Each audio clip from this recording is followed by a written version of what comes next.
আসসালামু আলাইকুম এভরিওয়ান, নিয়ে আসলাম তোমাদের জন্য নতুন আরেকটি গল্প। আশা করি আজকের গল্পটা তোমাদের অনেকটাই ভালো লাগবে। আর ভিডিওটা যারা ইউটিউব থেকে দেখতেছো তারা অবশ্যই চ্যানেলটা সাবস্ক্রাইব করে দিবা। আর যদি ফেসবুক পেজ থেকে দেখো তাহলে পেজটা অবশ্যই ফলো করে দিবা। আমাদের ফেসবুক পেজের লিংক পিন কমেন্টে দেওয়া আছে। তো চলো বেশি কথা না বলে গল্প শুরু করা যাক। নিজের বাবার পকেট থেকে 10,000 টাকা চুরির মিথ্যা অপবাদে মার খেয়ে মুমূর্ষু অবস্থায় বাড়ির উঠোনে পড়ে আছে রনি। রনির সৎ মা আর সৎ ভাই একসাথে বলে তারা নাকি নিজের চোখে দেখেছে রনি টাকা নিয়েছে। তাদের কথাই বিশ্বাস করেন রনির বাবা শফিক মিয়া। ছেলেকে কোনো কথা বলার সুযোগও দেননি তিনি। রনি বারবার বলছিল সে চুরি করেনি, কিন্তু সেই কথা যেন কারো কানে পৌঁছালো না। রাগে অন্ধ হয়ে শফিক মিয়া রনিকে ক্রিকেট খেলার ব্যাট দিয়ে মারতে শুরু করেন। একসময় রনি আর দাঁড়িয়ে থাকতে পারেনি, পড়ে যায় উঠোনে। তবুও থামেনি সেই রাগ। সবশেষে দরজার সামনে দাঁড়িয়ে তিনি কঠিন গলায় বলেন, আজকে এই মুহূর্তে তুই আমার বাড়ি থেকে বের হয়ে যাবি। তোর মতো চোর ছেলে আমার দরকার নেই। ঘরের দরজার পাশে দাঁড়িয়ে তখন সৎমা আর সৎ ভাই, তাদের মুখে শয়তানি হাসি। উঠোনে পড়ে থাকা রনি নিঃশব্দে কাঁদছিল। রনির সৎমা নাসরিন বেগম এসে রনির চুল ধরে উপরের দিকে মুখ তুলে বলল, খুব তো বলেছিলি তোর বাপ তোর কথা বিশ্বাস করবে। আমাদের মা ছেলেকে এই বাড়ি থেকে বের করার ব্যবস্থা করবি। দেখ এখন কে বাড়ি থেকে বের হচ্ছে। রনি নাসরিন বেগমকে বলল, আপনি আর আপনার আগের পক্ষের ছেলে মিলে টাকাগুলো সরিয়ে আমার নামে মিথ্যা অপবাদ দিয়েছেন। আমার বাবার থেকে আমাকে দূরে করেছেন। এর শাস্তি আপনারা একদিন ঠিকই পাবেন। রনির সৎ ভাই পাভেল মায়ের পাশে দাঁড়িয়ে রনিকে বলল, এত প্যান প্যান করিস না তো। আব্বা কি বলেছে শুনতে পাস নাই? তোর কি কি মালপত্র আছে সবকিছু নিয়ে এই বাড়ি থেকে বের হয়ে যা। মা চলো তো, এই ছোট লোকের সাথে কোনো কথা বলার দরকার নেই। রনি আহত শরীর নিয়ে নিজের রুমে চলে যায়। নিজের প্রয়োজনীয় কাগজ ও কিছু পোশাক একটা ব্যাগে ভরে নেয়। শফিক মিয়া ওকে বেশি টাকা দিত না, মাঝে মাঝে যা দিত তা রনি জমিয়ে রেখেছিল। সে জানতো একদিন ওকে ওর নিজের বাড়ি থেকে বের করে দিবে, আর সেই জমিয়ে রাখা টাকাগুলো হবে ওর শেষ সম্বল। সব ব্যাগে ভরে রনি ব্যাগ নিয়ে চলে যায় ওর বাবার রুমে। শফিক মিয়া বিছানায় পা ঝুলিয়ে বসে আছেন, এখনো রাগে ফুঁসছেন তিনি। রনি ওনার পায়ে ধরে বলেন, আমি চলে যাচ্ছি বাবা, আমার কোনো ভুল থাকলে মাফ করে দিয়েন। শফিক মিয়া রনিকে এক লাথি দিয়ে দূরে ফেলে দেয় আর বলেন, চলে যা এখান থেকে। কোনো কিছুর অভাব রেখেছি তোর, তাও তোর চুরি করতে হবে কেন? আজকে 10,000 টাকা চুরি করেছিস, কাল আরো টাকা ও সম্পত্তির জন্য আমার গলায় ছুরি চালাবি। এমন ছেলে বেঁচে থাকার থেকে মরে যাওয়া অনেক ভালো। রনি না চাইতেও কান্না করে দিল। তারপর শফিক মিয়ার উদ্দেশ্যে বলল, আমি বারবার বলেছি আমি চুরি করিনি, কিন্তু আপনি আমাকে বিশ্বাস করলেন না বাবা। আর রইল অভাবের কথা। 10 বছর আগে মা মারা যাওয়ার পর আমি বেঁচে আছি কিনা মরে গিয়েছি সেটাও খবর নেওয়ার সময় হয় নাই আপনার। আর আপনি করেছেন আমার অভাব পূরণ। আজকে আমি চলে যাচ্ছি। একদিন আপনি ঠিকই বুঝতে পারবেন আমি সত্যি ছিলাম নাকি মিথ্যা। সেদিন আপনার আফসোস ছাড়া আর কোনো পথই খোলা থাকবে না। চট্টগ্রামের মিরসরাই উপজেলায় নামমাত্র পরিবারের সাথে থাকতো রনি। সেখানে বাস স্ট্যান্ডে একটা ঢাকার বাসে বসে আছে ও। জমানো 1,000 টাকা দিয়ে টিকিট কেটেছে, মানি ব্যাগে টাকা, গন্তব্য অনিশ্চিত। রনি বাসে বসেই ভাবতে থাকে ও কোথায় যাবে আর কি করবে। এতদিন লাথি উষ্টা খেয়ে থাকলেও মাথা গোজার মতো একটা জায়গা তো ছিল, তবে আজকে তাও নেই। রনি যখন নিজের জীবন নিয়ে দুশ্চিন্তা করছে তখন ওর পাশের সিটে বসে ওর বয়সী একটা ছেলে। বাস চলতে শুরু করার কিছুক্ষণ পর ছেলেটা রনিকে বলল, আপনি কি ঢাকা যাচ্ছেন? রনি উত্তর দিল, জি। ছেলেটা আবার বলল, আমিও ঢাকা যাচ্ছি। ও, আমাদের তো পরিচয় হয়নি। আমি রাকিব, আপনি? রনি বেশ বিরক্ত হচ্ছিল, তবুও ভদ্রতার খাতিরে জবাব দিল, আমি রনি। রাকিব কিছুক্ষণ পর আবার বলে, আমি আমার মা ও ছোট বোনের সাথে এখানে দূরসম্পর্কের আত্মীয়র বাড়ি বেড়াতে এসেছি। আপনিও কি এখানে বেড়াতে এসেছেন? কার সাথে এসেছেন? কে কে আছে আপনার পরিবারে? রনি কিছু বলতে গিয়েও থেমে গিয়ে আবার বলে, আমি এই গ্রামের ছেলে, আমার এই দুনিয়ায় কেউ নেই। ঢাকা যাচ্ছি একটা নতুন জীবন পাওয়ার আশায়। পুরো রাস্তা রাকিব ও রনি বিভিন্ন কথা বলতে বলতে পৌঁছে যায় ঢাকায়। প্রথমে রাকিবের কথায় রনি বিরক্ত হলেও একসময় অভ্যস্ত হয়ে যায়। বাস নিজ গন্তব্যে পৌঁছাতে সন্ধ্যা হয়ে গিয়েছে। রাকিব তার মা ও ছোট বোনকে নিয়ে ভিড়ের মাঝে হারিয়ে যায়। ঢাকা শহরে ভিড়ের মাঝেও কেউ কেউ ভীষণ একা থাকে, রনিও তাদের মধ্যে একজন। রাতটাও কাটিয়েছিল বাস টার্মিনালের এক কোণে, মাথার নিচে ব্যাগ, চোখে ঘুম নেই। শুধু একটাই প্রশ্ন, এখন আমি কোথায় যাব? ও জানে কেউ ওকে খুঁজছে না, কেউ অপেক্ষা করছে না। এই বিশাল শহরে সে যেন সম্পূর্ণ অচেনা, অপ্রয়োজনীয় এক মানুষ। ভোরের আলো ফুটতেই রনি উঠে দাঁড়ায়। শরীর ক্লান্ত, চোখ লাল, কিন্তু পেটের ক্ষুধা আর বাঁচার তাগিদ তাকে থামতে দেয় না। সে হাঁটতে শুরু করে। একটা দোকান আরেকটা দোকান, তারপর কারখানা, তারপর আবার অন্য কোথাও। কাজ লাগবে? প্রতিবারই একই প্রশ্ন, আর প্রতিবার একই উত্তর, কোনো লোক লাগবে না। দুপুর গড়িয়ে বিকেল হয়ে যায়, পায়ের শক্তি যেন শেষ হয়ে আসছে, পেটের ভেতরটা জ্বলে যাচ্ছে ক্ষুধায়। তবুও সে থামে না, কারণ থামার মতো কোনো জায়গা নেই তার। অবশেষে এক ছোট্ট হোটেলের সামনে দাঁড়িয়ে আবার জিজ্ঞেস করে, ভাই কোনো কাজ হবে? হোটেলের মালিক একটু তাকিয়ে দেখে, হয়তো রনির চোখের ক্লান্তি না বলা কষ্ট দেখে ওনার মায়া হয়। তখন সে বলে, প্লেট বাটি ধুতে পারবি? রনি এক মুহূর্ত দেরি করে না, মাথা নিচু করে বলে, পারবো। সেদিন থেকে শুরু হয় তার নতুন জীবন। সারাদিন গরম পানিতে হাত ডুবিয়ে থালা বাসন ধোয়া, অন্যের ফেলে যাওয়া খাবারের গন্ধে নিজের ক্ষুধা লুকানো, ক্লান্ত শরীর নিয়ে রাতের শেষে এক কোণে ঘুমিয়ে পড়া। হোটেলে অক্লান্ত পরিশ্রম করার পরেও 2 মাস রনির একটা মাথা গোজার ঠাঁই ছিল। 2 বেলা দুমুঠো ভাত পেত। কিন্তু কথায় আছে না, অভাগা যদি সাগরে যায়, সাগরের পানিও শুকিয়ে যায়। সেই অভাগা রনির জীবনে ঝড়টা এলো এক বৃষ্টি ভেজা সন্ধ্যায়। সেদিন হোটেলে প্রচণ্ড ভিড়, বৃষ্টির কারণে বাহিরে পানি জমে গেছে। মানুষজন ভেতরে ঠাসাঠাসি করে বসে খাচ্ছে। মালিক বারবার চিৎকার করছে, এই রনি, তাড়াতাড়ি কর, প্লেট কোথায়? রনি দৌড়াতে দৌড়াতে কাজ করছে। রনির হাত পা কাঁপছে, শরীর ক্লান্ত, চোখ ভর্তি ঘুম, তবুও থামার কোনো সুযোগ নেই। ঠিক তখনই একটা বড় টেবিলে 5 জন কাস্টমারের অর্ডার নিয়ে যাচ্ছিল সে। হঠাৎ করেই হাত পিছলে গেল।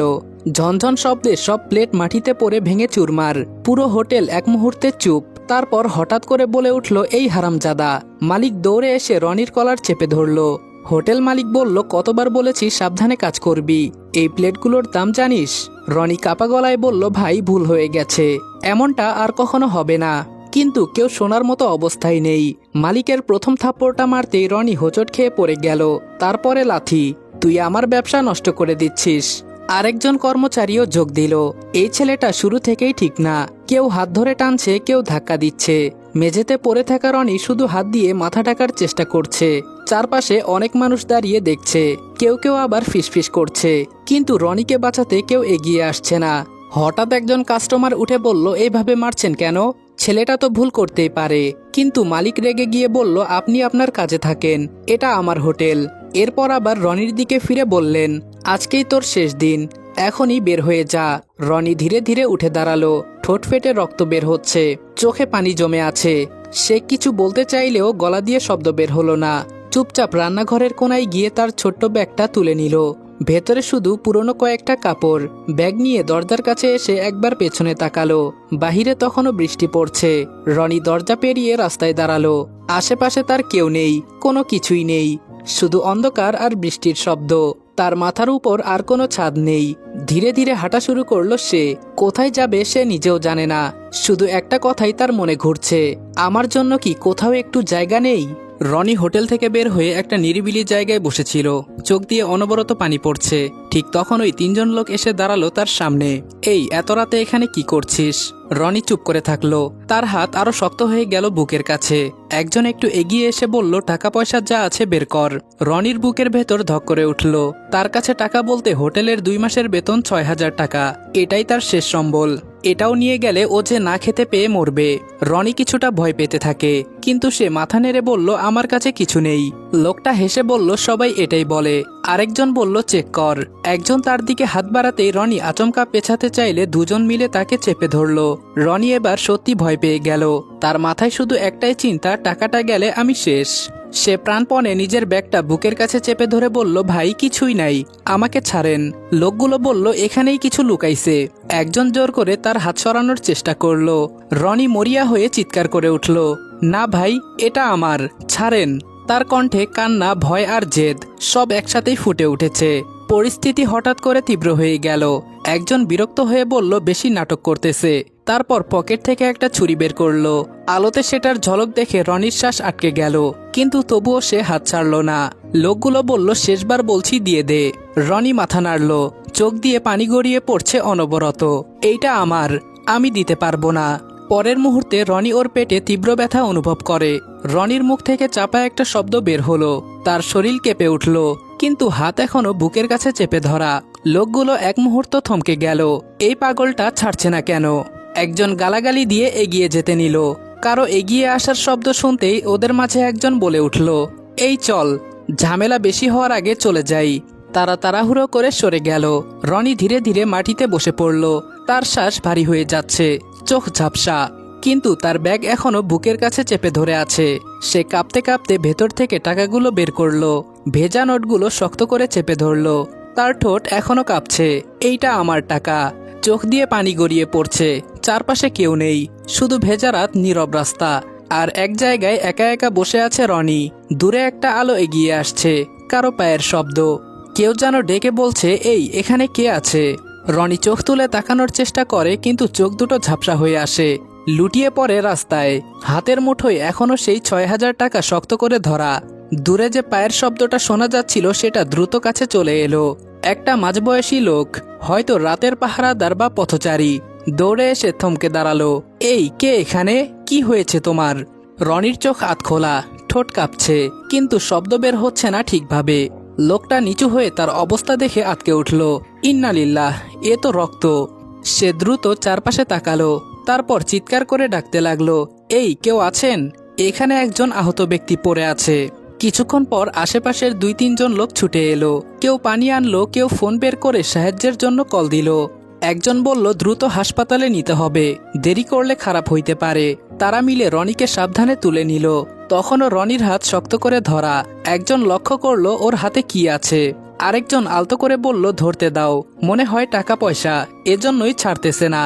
রনি অচেতন অবস্থাতেও হাতটা আরো শক্ত করে চেপে ধরল। হাসপাতালের সাদা আলোয় যখন রনির জ্ঞান ফিরল, তখন সে প্রথমে কিছু বুঝতে পারল না। ব্যথার চোটে মনে হচ্ছে সে মরেই যাবে। তার পাশেই স্যালাইন ঝুলছে। রনি আস্তে আস্তে বুঝতে পারে সে একটা হসপিটালে আছে। সে ধীরে ধীরে চোখ ঘুরিয়ে দেখল পাশে একটা লোক দাঁড়ানো, যে তাকে রাস্তা থেকে তুলেছিল। লোকটা তার পাশে চুপচাপ বসে আছে। লোকটা তাকে জেগে উঠতে দেখে হালকা হাসলো। জ্ঞান ফিরেছে তোমার? তুমি কোনো ভয় পেও না, তুমি এখন নিরাপদে আছো। রনি কিছু বলতে গিয়েও থেমে গেল। তার প্রথম চিন্তা টাকা। হঠাৎ সে হাত নাড়তে গেল। রনি হাত নাড়াতেই লোকটা বুঝে ফেলল। পকেট থেকে টাকা বের করে বলল, এইটা খুঁজতেছো? তোমার হাত থেকে নিয়েছিলাম, কিন্তু খুলিনি। তুমি যেভাবে ধরেছিলে, বুঝেছিলাম অনেক কষ্টের জিনিস। রনি চোখের পানি ছেড়ে দেয়। লোকটা আবার ওকে বলে, বাবা, তোমার বাড়ির ঠিকানা অথবা বাবা মা কারো নাম্বার দাও, ওনাদেরকে তোমার কথা জানাতে হবে। ওনারা নিশ্চয়ই তোমার জন্য চিন্তা করছে। রনি ভাঙ্গা ভাঙ্গা কণ্ঠে বলে, এই দুনিয়ায় আমার আপন কেউ নেই আঙ্কেল। আমি বেঁচে আছি নাকি মরে গিয়েছি সেটা জিজ্ঞেস করার মতো কেউ নেই। লোকটা বলল, আসলেই তোমার কেউ নেই? ভদ্রলোকের প্রশ্নে রনি না চাইতেও আবার চোখের পানি ছেড়ে দিল। তারপর জবাব দিল, আছে, তবে না থাকার মতো। রনি ভদ্রলোককে নিজের জীবনের সব ঘটনা খুলে বলল। 10 বছর আগে মা মারা যাওয়া, তারপর বাবার দ্বিতীয় বিয়ে, সেই থেকে সৎ মা এবং সৎ ভাইয়ের অত্যাচার, তারপর বাবার 10,000 টাকা চুরির দায়ে বাবার হাতে মার খেয়ে বাড়ি ছাড়া হওয়া, এবং ঢাকা আসার পর তার সাথে কি কি হয়েছে তাও বলল ওনার কাছে। সবকিছু বলে ওর যেন হালকা লাগছে। ভদ্রলোক সব শুনে ওর মাথায় হাত বুলিয়ে বলে, এই বয়সে অনেক কিছু সহ্য করেছো তুমি। আল্লাহ তোমার জন্য ভবিষ্যতে ভালো একটা জীবন তৈরি করে দিক, এই দোয়াটাই করি। রনি তাচ্ছিল্য হেসে জবাব দেয়, ভালো জীবন ও সুখ আমার জন্য না আঙ্কেল। আচ্ছা আঙ্কেল, আমাকে এখানে ভর্তি করতে আপনার নিশ্চয়ই অনেক টাকা খরচ হয়েছে। রনি তার 6,000 টাকা বের করে বলল, এই নিন আঙ্কেল, আমার কাছে এইটুকুই আছে। ভদ্রলোক রনির টাকা ফিরিয়ে দিয়ে বলল, আমার এটা লাগবে না। আচ্ছা, তুমি এখন কি করবা? কিছু কি ভেবেছো? রনি বলল, কি আর করব আঙ্কেল, এখান থেকে বের হয়ে আবার দরজায় দরজায় ঘুরবো কাজের জন্য। পেটের ক্ষুধা দূর করতে লাগবে খাবার, আর সেই খাবার জোগাড় করতে টাকার প্রয়োজন আঙ্কেল।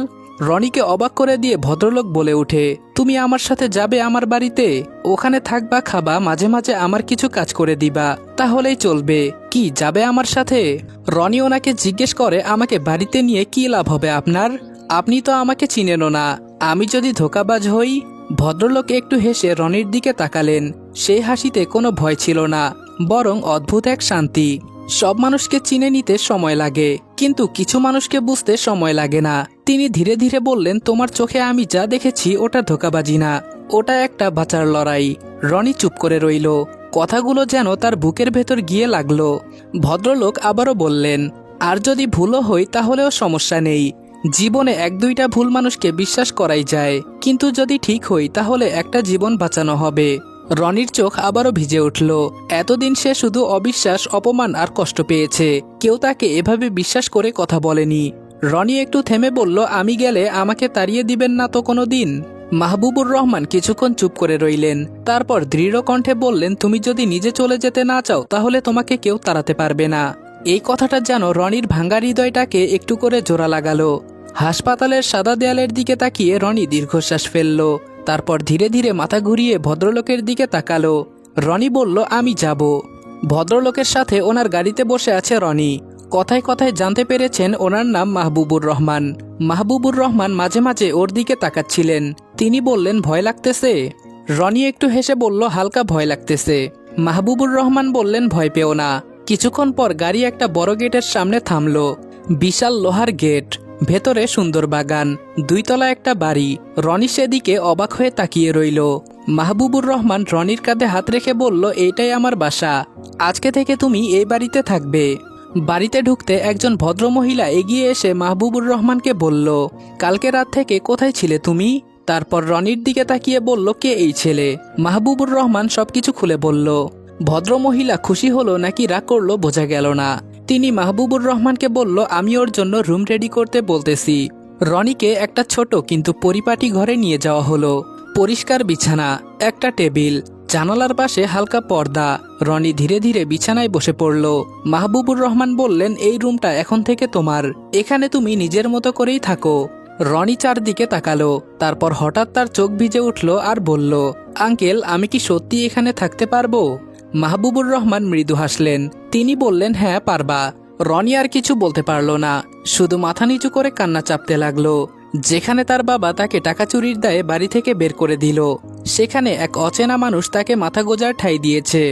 দরজার ঠকঠক আওয়াজে রনির ধ্যান ভাঙে। একটা ছেলে এগিয়ে আসতে আসতে মাহবুবুর রহমানকে বলল, আব্বু, তুমি কাল সারা রাত কোথায় ছিলে? আবার শুনলাম কাকে নাকি সাথে করে নিয়ে এসেছো। কই, আমার সাথে পরিচয় করিয়ে দাও। মাহবুবুর রহমান পরিচয় করানোর উদ্দেশ্যে রনিকে দেখাতেই ছেলেটা বলে উঠল, আরে রনি, তুমি? রনি নিজেও অবাক হয় 2 মাস আগে বাসে পরিচিত হওয়া রাকিবকে এখানে দেখে। মাহবুবুর রহমান ছেলের উদ্দেশ্যে বলে, তুই ওকে চিনিস? রাকিব বলল, হ্যাঁ, 2 মাস আগে মিরসরাই থেকে ঢাকা ফেরার বাসে উনি আর আমি পাশাপাশি সিটে বসে এসেছি। উনি কি আজকে থেকে আমাদের বাড়িতে থাকবে? মাহবুবুর রহমান ছেলেকে বলল, হ্যাঁ, ও এ বাড়িতেই থাকবে, আজকে থেকে ও এই বাড়ির একজন সদস্য। অপরদিকে রনির সৎভাই বলল, মা, ওই ছোট লোকের বাচ্চা সত্যি সত্যি আর ফিরে আসলো না? পাভেলের কথায় নাসরিন বেগম শয়তানি হাসি দিয়ে বলল, ফিরে আসার জন্য কি ওকে এই বাড়ি থেকে বের করেছি? কত কাঠখড় পুরাইতে হয়েছে ওই সতীনের ছেলেকে বিদায় করতে। পাভেল হেসে জবাব দেয়, মা, তুমি কি খেলাটাই না খেললে? এদিকে 10,000 টাকা আমার হয়ে গেল, অন্যদিকে তোমার আমার চিরশত্রু বাড়ি থেকে বিদায় নিল। হঠাৎ করে পেছন থেকে শফিক মিয়া বলে উঠলেন, তার মানে আমি এতদিন দুধকলা দিয়ে কালসাপ পুষেছি, আমার বাড়ি থেকে আমার ছেলে দূর করার জন্য এত কিছু করতেছিস তোরা? শফিক মিয়ার গলা শুনে মা ছেলে তড়িঘড়ি করে পেছনে তাকায়, দেখতে পায় শফিক মিয়া রাগে ফুঁসছেন। নাসরিন বেগম তাড়াতাড়ি করে শফিক মিয়ার সামনে এসে বলল, তোমার কোনো ভুল হচ্ছে, আমরা কেন রনিকে এই বাড়ি থেকে বের করতে যাব? ও তো চুরি করেছে, তাই তো তুমি ওকে মেরে বাড়ি থেকে বের করে দিলে। শফিক মিয়া নাসরিন বেগমের চুলের মুঠি ধরে চিৎকার করে বললেন, আর একটা কথাও বললে তোর জিভ কেটে ফেলবো কাল নাগিনী। আমার ভুল হচ্ছে, আমি এতক্ষণ নিজের কানে যা শুনেছি সব ভুল। তোকে বিয়ে করে আনার পর থেকে আমার ছোট্ট ছেলেটাকে শুধু অত্যাচার করে গিয়েছিস, আমার কাছে ওর নামে মিথ্যা কথা বানিয়ে বানিয়ে বলতি। আমিও কত বোকা, আমার ছেলের কথা বিশ্বাস না করে এই কালনাগিনী আর ওর ছেলের কথা বিশ্বাস করতাম। পাভেল মাকে ছাড়ানোর জন্য বলে, কি করতেছেন আব্বা? মাকে মারছেন কেন? বেশ করেছে ওই ছোট লোকের বাচ্চাকে মা এই বাড়ি থেকে বের করে দিয়ে। ওই ছোট লোকের বাচ্চা বড় বড় কথা বলতো, আমাকে আর আমার মাকে নাকি এই বাড়ি থেকে বের করে দিবে। এখন কে বাড়ির বাহিরে ভালো করে দেখুক। শফিক মিয়া আরো চিৎকার করে বললেন, খবরদার পাভেল, আমার ছেলেকে ছোট লোকের বাচ্চা বলবি না। ছোট লোকের বাচ্চা তো তুই। আমি যদি তোর মাকে বিয়ে না করতাম, তুই আর তোর মা না খেতে পেয়ে মরতি। আজকেই তুই আর তোর মা আমার বাড়ি থেকে বের হয়ে যাবি, তারপর বুঝতে পারবি কে ছোট লোক। শফিক মিয়ার কথা শেষ হতেই নাসরিন বেগম ওনার পায়ে পড়ে যায়, কাঁদতে কাঁদতে বলে, এসব কি বলছো তুমি? আমরা এই বাড়ি থেকে চলে গেলে কোথায় থাকবো, কি করব, কি খাবো? শফিক মিয়া বললেন, আমার ছোট ছেলেটা এখন কোথায় আছে, কি করছে আর কি খাচ্ছে জানিস? জানিস না, তোদের কথার ফাঁদে পড়ে আমি ওকে এই বাড়ি থেকে বের করে দিয়েছি। এখন আমি আমার ছেলেকে কিভাবে খুঁজে পাবো জানি না। তোদের মতো আপদ আমার দরকার নেই। আজকে এই মুহূর্তে তোরা মা ছেলে আমার বাড়ি থেকে বের হয়ে যাবি। কথা শেষে শফিক মিয়া সেদিন যেভাবে রনিকে লাথি দিয়ে দূরে সরিয়ে দিয়েছিল, আজকে নাসরিন বেগমকে একইভাবে লাথি দিয়ে দূরে সরিয়ে দেন। এরপরে শফিক মিয়া সেখান থেকে চলে যায়। আসসালামু আলাইকুম এভরিওয়ান। সৎ মায়ের অপবাদ গল্পের প্রথম পর্ব এখানেই শেষ করলাম। ভিডিওটা ভালো লাগলে লাইক, কমেন্ট এবং শেয়ার করতে ভুলবা না। আর চ্যানেলে নতুন হলে অবশ্যই সাবস্ক্রাইব করে দিবা। আমাদের চ্যানেল কিন্তু 100K খুবই কাছাকাছি, আর সর্বোচ্চ 400 থেকে 500টা সাবস্ক্রাইবার লাগে। তো আমাদের চ্যানেলে অনেকে আছে যারা গল্প শোনো এবং গল্প শোনা শেষে লাইক কমেন্ট কিছুই না করে চোরের মতো আবার চলে যাও। তো তাদের কাছে আমার রিকোয়েস্ট থাকবে, অবশ্যই চ্যানেলে সাবস্ক্রাইব করা না থাকলে চ্যানেলটা সাবস্ক্রাইব করে দিবা। তো দেখা হচ্ছে তোমাদের সাথে নেক্সট ভিডিওতে। ততক্ষণ ভালো থাকবা, সুস্থ থাকবা। আল্লাহ হাফেজ।